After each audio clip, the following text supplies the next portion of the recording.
আব্বাজি মুসলমান, হযরত আবু বকর সিদ্দিক বললেন, নবীজি আমি আবু বকর দাঁড়িয়ে খুতবা দেব। নবী গো, আপনার সাহাবীদের সঙ্গে নিয়ে আপনি নবীজি বাদশা হয়ে আমার কাছে আসবেন। আল্লাহর নবী বললেন, আবু বকর এটা সম্ভব নয়। আবু বকর নাসর হয়ে গেলেন, নবী গো আমার মন মানে না, দিল মানে না। আমি আবু বকর ওয়াজ না করলে, খুতবা না দিলে, আমি আবু বকর এলান না করলে মনের ভিতরে শান্তি মিলে না। ইয়া রাসূলুল্লাহ, নবীজি না না বলবেন না। ওরে বাবাজি, আমার নবী মার নবী দয়ার নবী ছিলেন। নবী আমার বললেন, আবু বকর ঠিক আছে। আল্লাহর নবী বললেন, আবু বকর তুমি আগে ওয়াজ করবে। আল্লাহ রাসূল সাল্লাল্লাহু তাআলা আলাইহি ওয়া আলিহি ওয়াসাল্লাম, আমার নবীজির সাহাবীর সংখ্যা তখন বাপজি 38 জন। আমার নবী মুস্তাফা সাল্লাল্লাহু তাআলা আলাইহি ওয়া আলিহি ওয়াসাল্লাম আমার আবু বকরকে দিয়ে দিলেন আগে, নবী এলেন পরে। নবী আমার তাজদারে মদিনা হয়ে, দোনো জাহানের মালিক ও মুখতার হয়ে, বাবাজি উতবা সাইবা আবু জাহিল আবু জেহেলা উতবা বিন রাবিয়া সাইবা বিন রাবিয়া এরা আপনার মানুষ মোতায়েন করে রেখেছিল। আবু বকর যখন খুতবা দিবে, মুহাম্মদ বিন আব্দুল্লাহ যখন আসবে, ওরে মক্কার মানুষেরা এমন করে পাথর মারবে এরা যেন কাবার কাছে না দাঁড়াতে পারে, এমন করে মারবে। কারণ এখন যদি মোল্লা ওয়াজ না করে তো মানুষ থাকবে না। এখন একদল মানুষ বলল ওয়াজ ওদের ভেঙে দিতে হবে, বক্তা যেই উঠবে অমনি বম মার। কি গো, ওয়াজ হবে নাকি? উতবা সাইবা উতবা বিন রাবিয়া উতবা বিন আবি মুয়াইদ বলল, যখন আবু বকর খুতবা দিবে, ওয়াজ করবে, দিনের ব্যাপারে যখন আলোচনা করবে, এমন করে ছোট ছোট কাঙ্কার গুলো, ছোট ছোট পাথর গুলো আল্লাহর নবীজির দিকে নিক্ষেপ করবে। আল্লাহর নবী যেন প্রেমিকদেরকে ছেড়ে পালিয়ে যায়, আবু বকর খুতবা যেন বন্ধ করে দেয়। ওরে বাবাজি, কেমন প্রেম! যখন কাঙ্কার মারতে আরম্ভ হলো, যখন পাথর মারতে আরম্ভ হলো, আবু বকর সিদ্দিকের বক্তব্য বন্ধ হলো না। আমার নবী মুস্তাফার প্রেমিকেরা আল্লাহর নবীজিকে ঘেরাও করে নিয়ে আল্লাহর নবীজিকে ওই জায়গা থেকে নিয়ে আপনার চলে গেলেন আপনার সাফা মারওয়ার মিডিলে। হযরত আরকাম রাদিয়াল্লাহু তাআলা আনহুর ঘরে হযরত আবু বকর সিদ্দিক দিনের তাবলীগ, দিনের বক্তব্য বন্ধ করলেন না। আল্লাহর নবীজির প্রেমিক আবু বকরের উপরে আপনার প্রহার শুরু হয়ে গেল, কাঙ্কারের বর্ষা শুরু হয়ে গেল। আবু বকরের শরীরটা ঝরঝর হয়ে গেল, লহু লাহানো হয়ে গেল, রক্তাক্ত হয়ে গেল। আবু বকর চলতে পারে না, আবু বকর বলতে পারে না, জমিনে পড়ে গেছে। উতবা বিন রাবিয়া, এই রাবিয়া আপনার জুতো পরিধান করে আল্লাহর নবীজির প্রেমিক আবু বকর তিনার গালের উপরে যেমন আপনার মারতে আরম্ভ করে দিয়েছে। আল্লাহর নবীজির প্রেমিক সিদ্দিক আকবর রাদিয়াল্লাহু তাআলা আনহু তিনি বেহুশ হয়ে গেছেন, তিনি হুঁশ হারিয়ে ফেলেছেন। ওরে মুসলমান, আবু বকরের কওমের কাছে খবর চলে গেল, আব্বার কাছে খবর চলে গেল।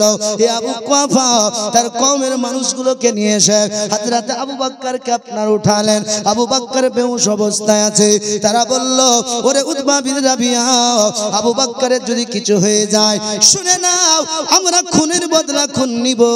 আবু বকর যদি কিছু হয়ে যায় আমরা তোমাদেরকে ছেড়ে দেব না।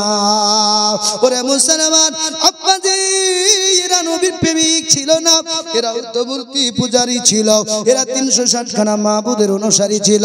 কিন্তু আবু বকর সিদ্দিক রাদিয়াল্লাহু তাআলা আনহু নিজের খানদানের কওমের বলেই কথা বলেছিল। এ মুসলমান, আবু বকরকে নিজের ঘরে নিয়ে যাওয়া হলো। এ মুসলমান, ঘটনাটা ঘটেছিল বর্তমান ভারতবর্ষের সময় সকাল 10টার সময়। আল্লাহর নবীজির প্রেমিক হযরত আবু বকর সিদ্দিক রাদিয়াল্লাহু তাআলা আনহু তিনি বেহুশ হয়ে গেলেন। সারা দিন বাপজি চলে গেল, আবু বকরের হুঁশ ফিরল না। এই মানুষগুলো আবু বকরের কাছে দাঁড়িয়ে রইল, কখন আবু বকরের হুঁশটা ফিরবে।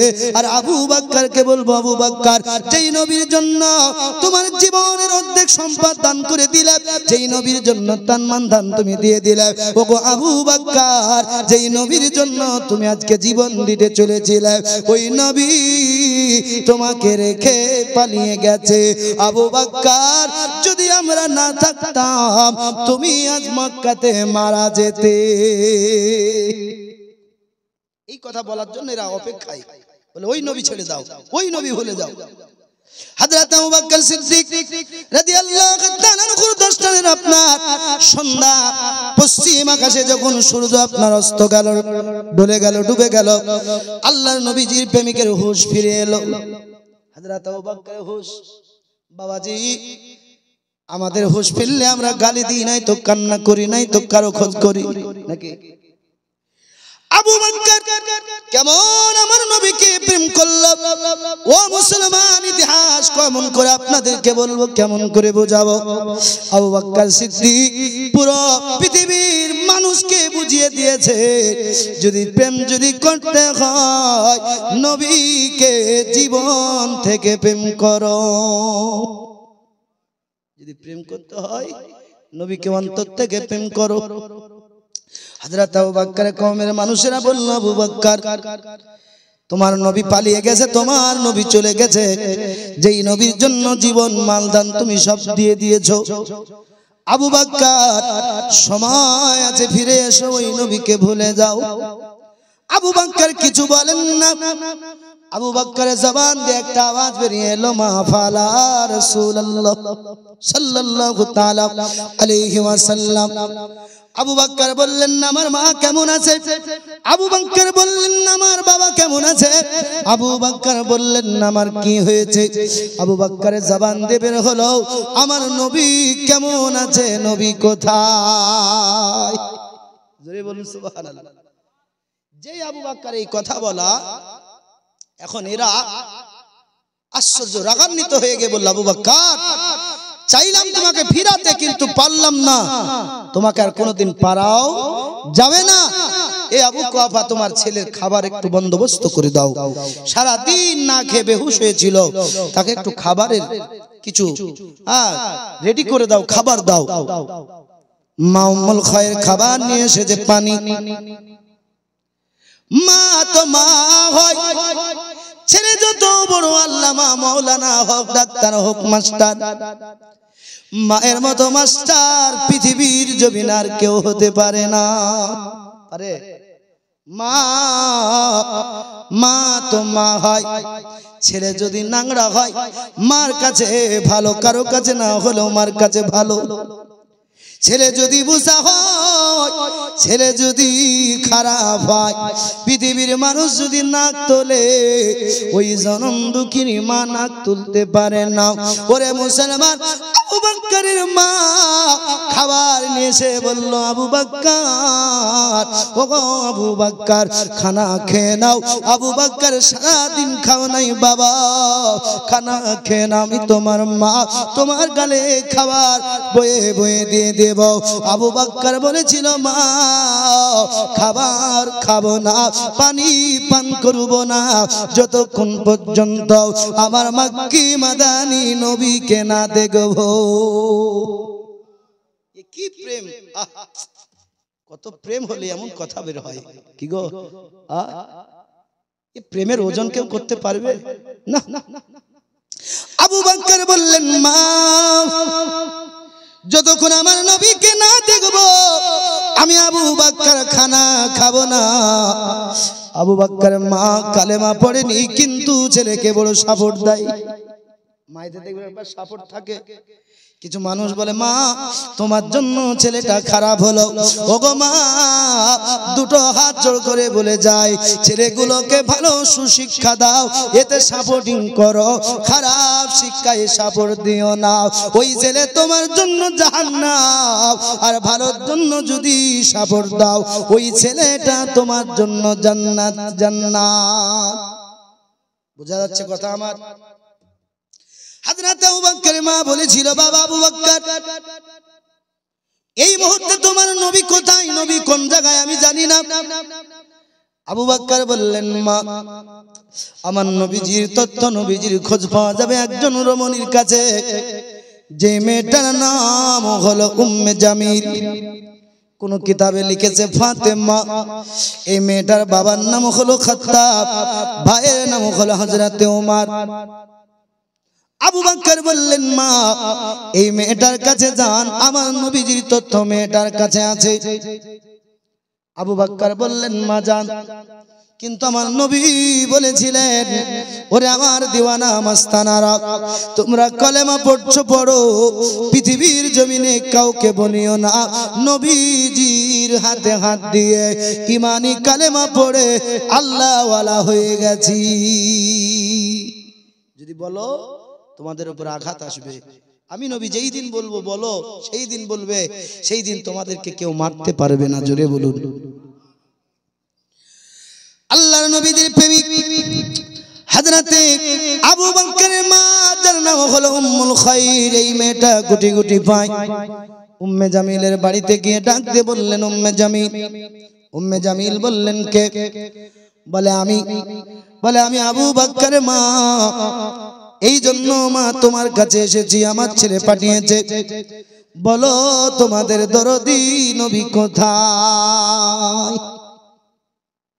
উম্মে জামিল নিজেকে আত্মগোপন রাখার জন্য বলেছিলেন, না আমি নবী চিনি না, আবু বকর চিনি না, তবে যদি আপনি ইজাজত দেন আপনার ছেলে আবু বকরের কাছে আমি উম্মে জামিল যাব। বললেন না কেন? বললে যদি বলে দেয়, কারণ আমার ভাইয়া উমার বড় খতরনাক, বড় ডেঞ্জার। নবী আমার বলেন, উমার কালেমা পড়েনি তো মুমিনের জন্য ডেঞ্জার ছিল, আর উমার কালেমা পড়েছে তো কাফেরদের জন্য ডেঞ্জার হয়ে গেছে। এখন উম্মে জামিল বলছে বলা যাবে না। এখন উম্মুল খায়র বলল, চলো আমার ছেলের কাছে। গুটি গুটি পায় আবু বকরের কাছে আসা। আবু বকর শুয়ে আছে, এইদিকে উম্মে জামিল আস্তে করে জিজ্ঞাসা করলেন, ভাই উমার কেমন? উমার বলছেন, উম্মে জামিল আমি কেমন আছি জিজ্ঞাসা না করে নবী কোথায় একবার আমায় বলো। নবী আমার কোথায় একবার বলো। উম্মে জামিল হাতটা মুখের কাছে নিয়ে বললেন, আবু বকর এই কথা আপনি প্রকাশ্য জিজ্ঞাসা করবেন না, আপনার মা জননী যদি শুনে নাই, এই কথাটা যদি মক্কায় খবর হয়ে যায়, আমি উম্মে জামিলের বাঁচা বড় মুশকিল হয়ে যায়। আবু বকর বলেছিলেন, উম্মে জামিল আমার মা কলেমা পড়েনি, নবী মানেনি, যদি না কলেমা পড়ে নবী যদি না মানে, তবে আমি আবু বকরকে আমার মা বড় সাপোর্ট করে, ভয় নাই। তাই নাকি বলে? হ্যাঁ। উম্মে জামিল বলছে, আবু বকর আমার নবী ভালো আছেন, আমার নবী এখন সাফা মারওয়ার মিডিলে যে আরকামের ঘর, নবী আমার ওখানে রয়েছেন সাহাবীদেরকে নিয়ে। হযরত আবু বকর বলছে, উম্মে জামিল আমাকে একটু জলদি করে নবীর দরবারে নিয়ে চলো, জলদি করে নবীর কাছে নিয়ে চলো, আমার নবীকে যতক্ষণ না দেখবো আমার এই দিলটায় শান্তি মিলবে না। জোরে বল সুবহানাল্লাহ। উম্মে জামিল বললেন, আবু বকর এই সময় যদি আপনাকে সাফা মারওয়ার মিডিলে নিয়ে যায়, আল্লাহর নবীর কাছে যদি আপনাকে নিয়ে যায়, যেই কাফেরেরা নবীর দুশমন আপনার উপরে প্রহার চালিয়েছিল, তারা এখনো ঘুমায় নাই। ওগো আবু বকর, তারা যদি আপনার উপরে আঘাত করে, আমরা মহিলা বাঁচাতে পারবো না। কত সুন্দর কথা।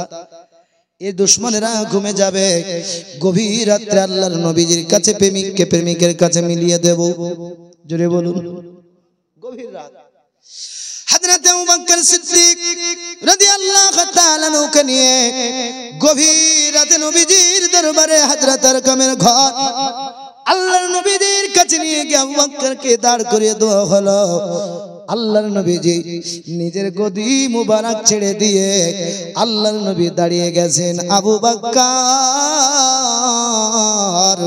বলো কেমন আছো?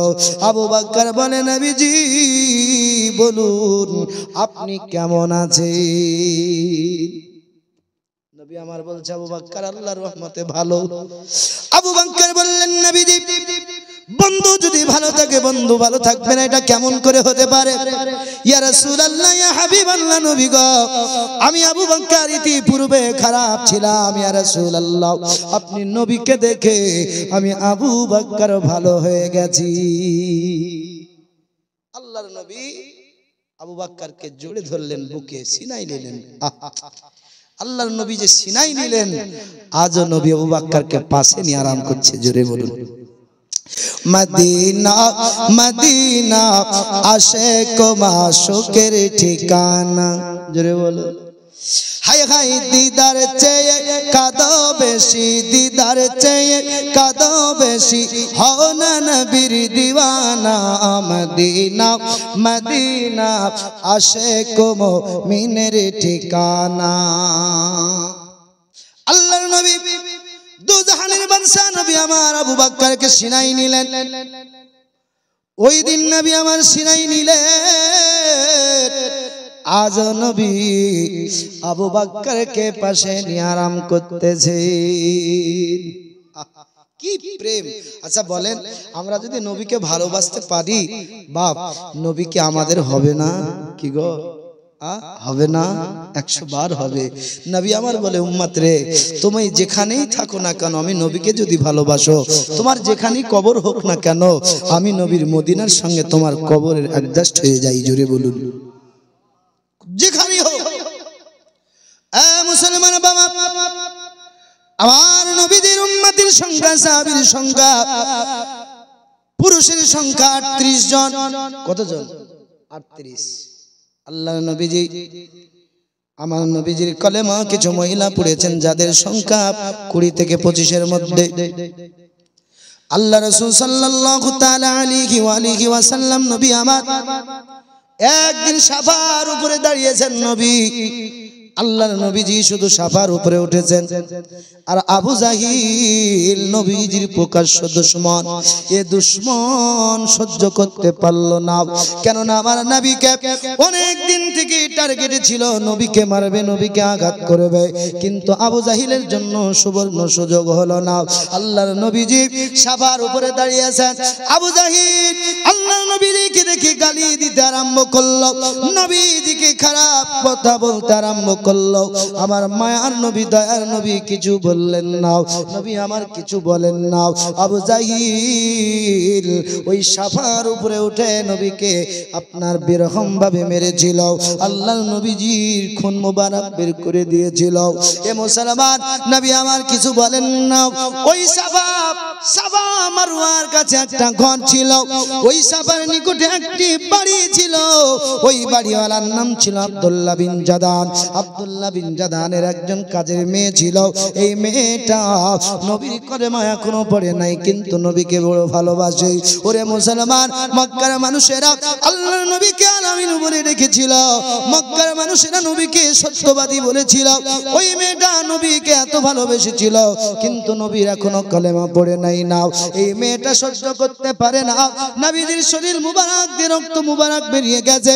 ওই মেয়েটা চিন্তা করলো, আরে যেই নবীর বাবা নাই, যেই নবীর মা নাই, নবীর দাদা নাই, নবীর চাচা, কেমন করে কেউ আল্লাহ রাসূল সাল্লাল্লাহু তাআলা আলাইহি ওয়াসাল্লাম আমার নবীজির অত্যাচার কেউ দেখলো না। এই মেয়েটা চিন্তা করলো, আল্লাহ আজ যদি আমার কাছে কোনো ক্ষমতা থাকতো, তোমার নবীজির পাশে দাঁড়িয়ে যেতাম। এই আব্দুল্লাহ বিন জাদানের কাজের মেয়েটা, তিনি চিন্তা করলেন, এমন ঘটনা কারে বলবো, কারে শোনাবো। এই মেয়েটার মধ্যে আপনার ব্রেনের ভিতরে এমন চিন্তা শুরু হয়ে গেল। এই মেয়েটা দেখলো আমার নবীর চাচা হযরত আমির হামজা রাদিয়াল্লাহু তাআলা আনহু, আল্লাহর নবীর চাচা, নবীর কলেমা পড়েনি, কিন্তু নবীকে বড় ভালোবেসেছিল, আল্লাহর নবীকে বড় সাপোর্ট করেছিল। হযরত আমির হামজা ওই দিন শিকারে গিয়েছিল, মেয়েটা দেখে নিয়েছিল। এই মেয়েটা চিন্তা করলো, এই রাস্তা দিয়ে নবীর চাচা আমির হামজা আসবে, আজকে যত দুঃখের কথা, যন্ত্রণার কথা, আজ যত বেরহমের কথা, সব হযরতে আমির হামজাকে জানায়া দেব। আমির হামজাকে বলবো। এই মেয়েটা পথে বসে আছে। হযরত আমির হামজা রাদিয়াল্লাহু তাআলা আনহু শিকার কমপ্লিট করে বাড়ি ফিরে আসছেন। বাবাজি, হযরত আমির হামজার মনে তামান্না কাবা শরীফের কাছে গিয়ে একটু তিনি আরাম করবেন। এই আব্দুল্লাহ বিন জাদানের কাজের মেয়েটা দুটো হাত প্রসারিত করে দাঁড়িয়ে গিয়েছে সামনে। হযরত হামজা বলেছিলেন, রে লন্ডি কি হয়েছে তোমার, আমার সম্মুখে দাঁড়িয়ে গেলে কেন?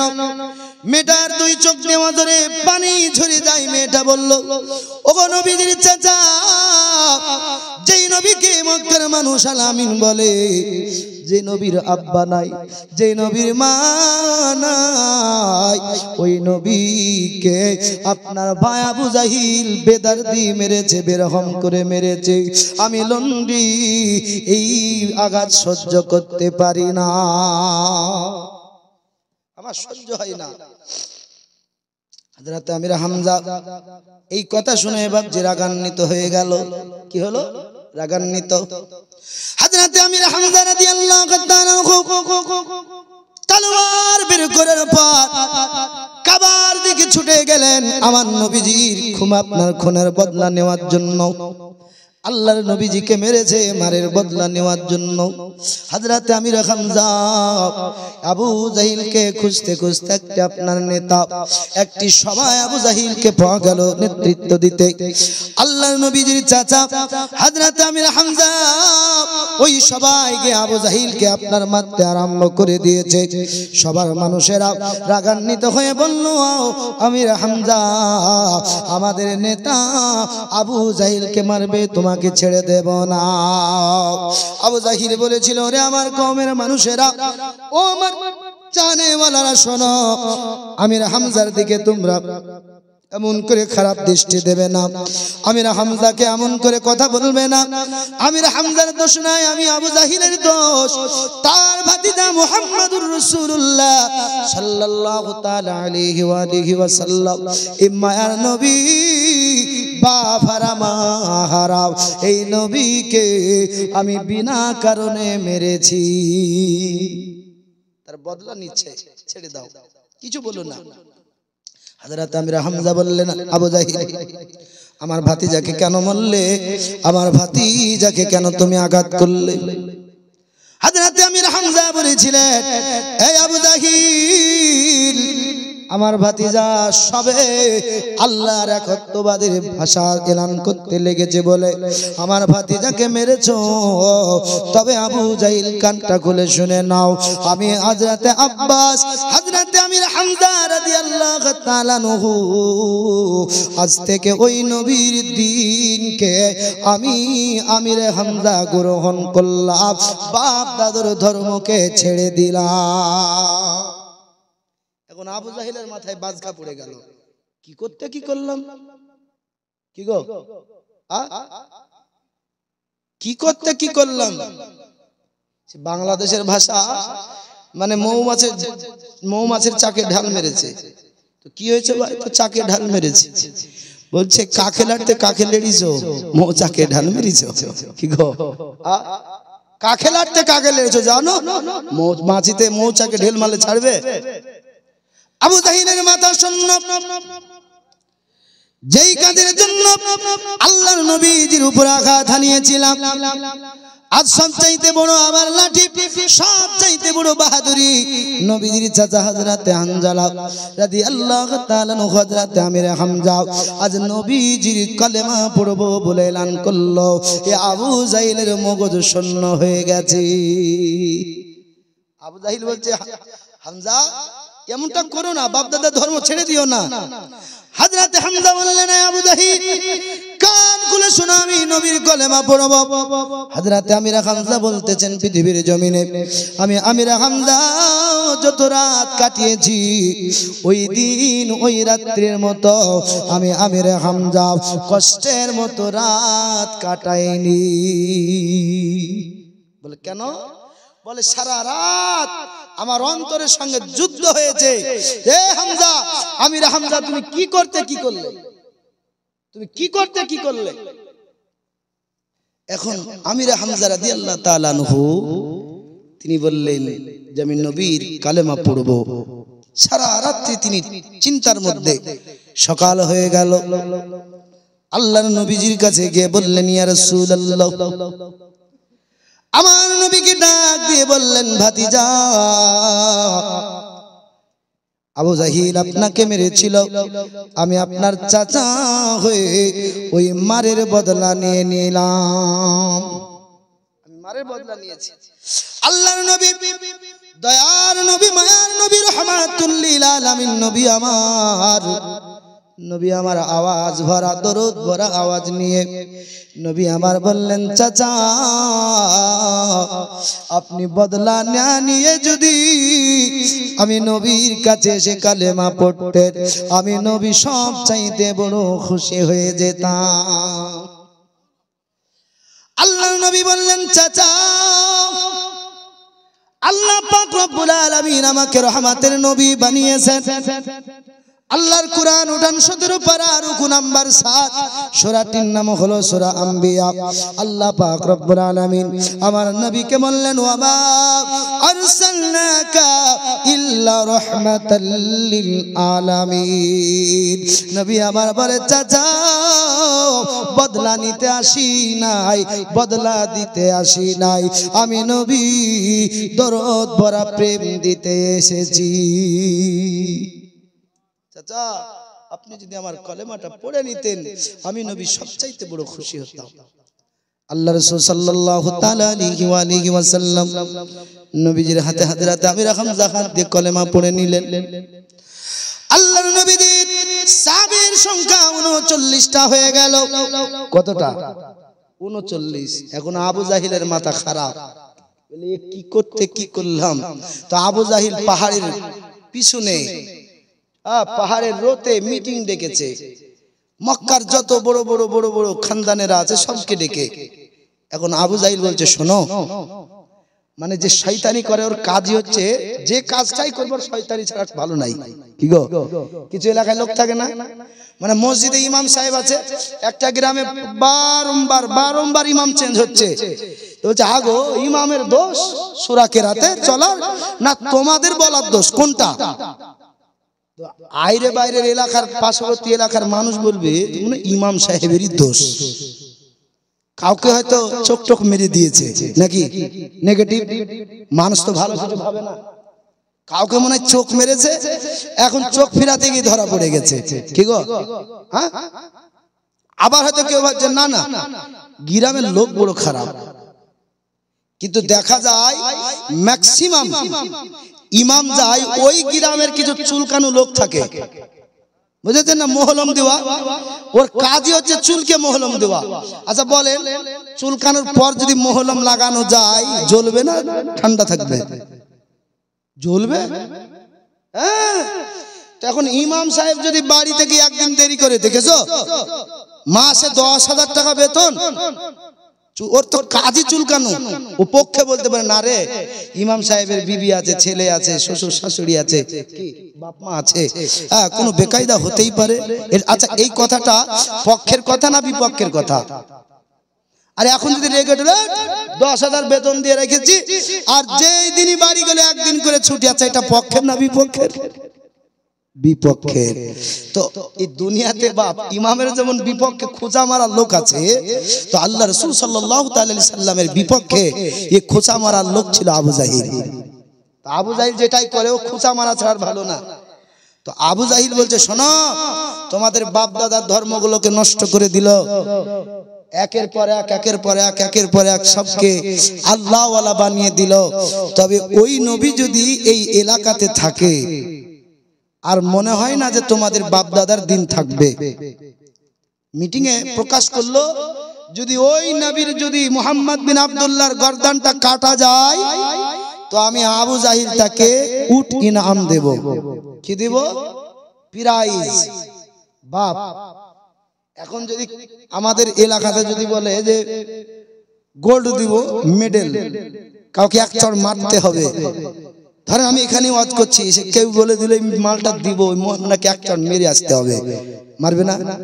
কি গো, মেরে টেরে দাঁড়িয়ে বলবো ভাই আমার ভুল হয়ে গেছে, সোজা ওয়াজ, মাল তো দে, কি মেরে দিল, আসসালামু আলাইকুম, আমার ভুল হয়ে গেছে, ক্ষমা করবেন না? কি গো, একজন ব্যক্তি বলছে দিল্লিতে গিয়েছি, তো কি বলবো ভাই, রিক্সা পায়ের উপরে চালিয়ে দিল, আমি এত রাগান্বিত হয়েছি, ওকে মারবো। তো মারার আগে বলছে সরি, বুঝেছেন? এবার আমি যেই মারতে গেছি বলছে ভাই সরি বললো, মারলে কেন? ও আমার পাটা জ্বলিয়ে দিয়ে সরি বলবার কিছু বলবো না কি গো? এ বাপ। তখন আল্লাহ রাসূল সাল্লাল্লাহু তাআলা আলাইহি ওয়া আলিহি ওয়াসাল্লাম দরদি নবীর গর্দান কাটতে হবে, যদি কাটতে পারো তো আমি আবু জাহিল পক্ষ থেকে, আমার পক্ষ থেকে ইনাম দেব। এ ওর মুখের দিকে দেখে, কে কাটবে রে? মুহাম্মদ বিন আব্দুল্লাহ। আব্দুল্লাহর ছেলে গর্দান কাটাটা সহজ নয়, এত সহজ নয়। এখন এক অপরের মুখের দিকে চেয়ে চেয়ে দেখে, যদি কেউ পারে তার নাম হলো উমার। কি নাম? উমার। বলে খাত্তাবের বেটার ছাড়া সাহস এ মক্কা ভূমিতে কার নাই, কারো নাই। এখন আবু জাহিল এই যে এলান করে দিয়েছে, সবাই বলল যে উমার ছাড়া এটা কারো দ্বারাই সম্ভব নয়। হযরতে উমারকে যেই বলা হলো তো উমার বলছে মামা, মানে আবু জাহিলের ভাগনা ছিল উমার, মামা মাল তো কাজ ক্লিয়ার হয়ে গেছে, আপনার পুরস্কারটা রেডি রাখেন। আর আল্লাহ বলছে উমার তুমি বেশি মারদাঙ্গিনী করো না, আমি নবীজির দোয়া কবুল করে নিয়েছি। আল্লাহ রাসূল দোয়া করতেন, আল্লাহ রাসূল দোয়া করতেন আল্লাহুম্মা আইয়িদিল ইসলাম বি উমার ইবনুল খাত্তাব, আল্লাহ আপনি উমারকে আমার দ্বীনে আতা করুন। জোরে বলুন সুবহানাল্লাহ। আল্লাহ পাক বলছেন নবীর দোয়া কাজে লেগে গেছে। উমার তুমি যত এগোবে নবীর দিকে কাটতে তো তুমি নিজেই কেটে দেবে। জোরে বলুন। ইতিহাস বাপ আজ সাক্ষ্য গাওয়া। আল্লাহ রাসূল সাল্লাল্লাহু তাআলা সাল্লাম প্রেম দিয়ে, ভালোবাসা দিয়ে, মায়া দিয়ে পৃথিবীর কোণে কোণে ইসলামকে পৌঁছে দিয়েছেন। বাপ বক্তা চলে এসেছে, বক্তব্য বিলম্ব করব না। একটি কথা, শেষ গভীর রাত্রে যার শেষ ভালো তার সব ভালো।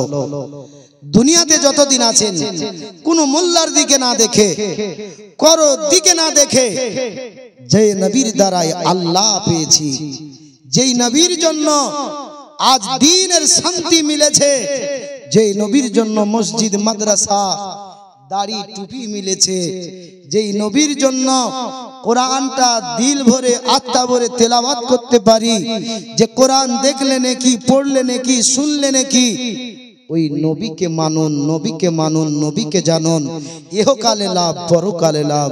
জোরে বলুন। আর এই নবীকে মেনে যেন যেতে পারি, ঈমানের পথে, আমলের পথে আমরা যেন শেষ নিঃশ্বাস ত্যাগ করতে পারি। আল্লাহ আমাদেরকে সেই ক্ষমতা, সেই তৌফিক দান করেন। সকলে বলুন আমিন। বাম থেকে সমাপ্ত ঘোষণা করছি। অনেক কিছু বললাম, ভাষার মধ্যে যদি হয়ে থাকে ভুল ত্রুটি, ছোট্ট ভাই ছেলে হিসাবে ক্ষমার চোখে দেখবেন। হাদিস ও কোরআনের আলোচনায় কোনো প্রকার ত্রুটি হয়ে গেলে আমি গুনাহগার, আল্লাহর দরবারে ক্ষমা প্রার্থী।